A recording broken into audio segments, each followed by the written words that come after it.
Alrighty. Hey there, Drawing Lund folks. You're probably going to hear my voice. Still have a little bit of a cold hangover on the tail end of things. Anyhow, and I apologize for getting this out so late. It's been kind of a crazy weekend already. But I wanted to kind of quickly do this demo for you. I've got my good drawing paper here, not Stonehenge, taped in a border.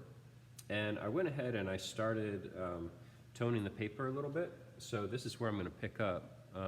You can probably do this entire drawing with fine charcoal. You won't have the blacks that you can get with compressed charcoal, but you can do that. So I want to talk about the process, and right at the outset here, I'm going to just kind of talk through the big first steps. So aside from toning the paper, the first thing that I want to do is I want to get the outline of, one thing that's also critical in this is getting the lighting and making sure that you're not facing the camera, so you don't want to be straight on. You want to have your head tilted slightly to one side, or turned slightly to one side or the other, so that you can get a sense of the light that goes across the face. So my pose is going to look like this. I'm not going to smile because it's really hard to hold a smile for that long. So my pose is going to look like this, and so my first step. My eyes are looking up. Of course, I'm looking up at the paper and where my hand is. My first step is going to be to get a sense of the outline of the head. So what I'm doing here first, I'm kind of ignoring some of the toning that I have here, but what I'm going to do first is I'm going to get the outline of the head. It's going to look something like this. And when I say the outline of the head, I also mean the hairline. Okay.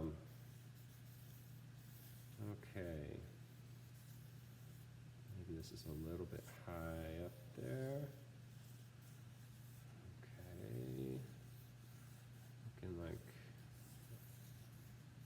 and I realized someone mentioned on my last video that it was hard to hear, so I'll try to keep my voice up. Okay. Oh, I just realized I've got a collared shirt on. I think I'm going to take the long sleeve off and just have the short sleeve, partly because I think it's important to get the place where your neck meets the shoulders. So yeah, better. So now what I'm going to do, back to the same pose. So now I can get this area right here, and then on the other side I follow this back to get the other side of the shoulders, and it looks something like this. Now, is it critical that you get the shoulders into the drawing? Not really, but I think it's going to help. One of the reasons why is because this will help to give you your negative space. So I can see the background around here. In fact, I'm coming back up, and now that I have this negative space, which is my neck, I can establish again the boundaries of the head. Okay, so far so good. So I'm going to come back to this outline, and I've got my paper towel over here. I'm going to start mushing things out. So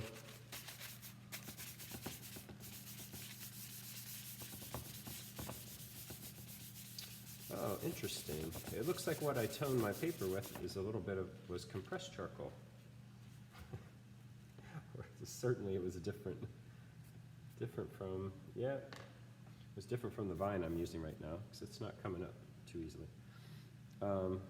Okay, so now coming back to the boundaries here. Okay, so what I'm doing is I am going back and forth, looking at the negative space around the head again. I'm kind of taking a second pass at this, and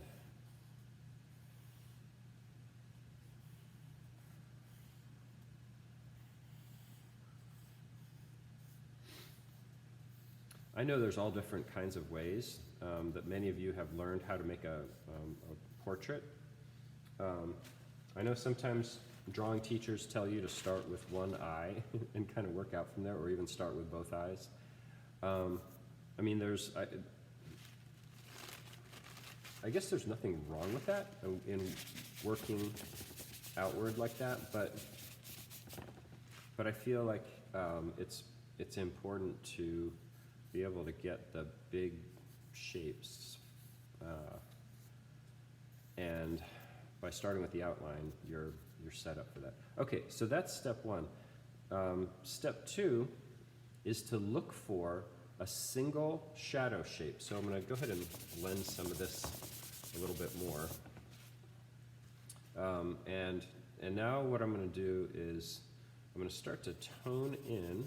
So I'm using Vine charcoal,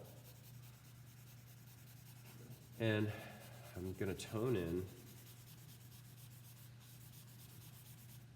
everything that's in shadow. So I've got a cast shadow that's happening up here.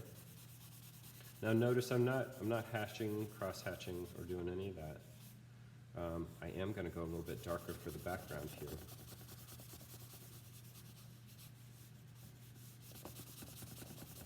This is going to help me to separate me from the background. So, so far so good. Now, finding the shape. Now, I could draw the shape with a line. Because it's compressed, or because it's charcoal, it's not terribly, wouldn't be terribly difficult to erase this. So if I were to draw it as a line, finding the shadow shapes, it's going to look something like, got this weird little crease over here. It looks something like this. Okay, now I'm looking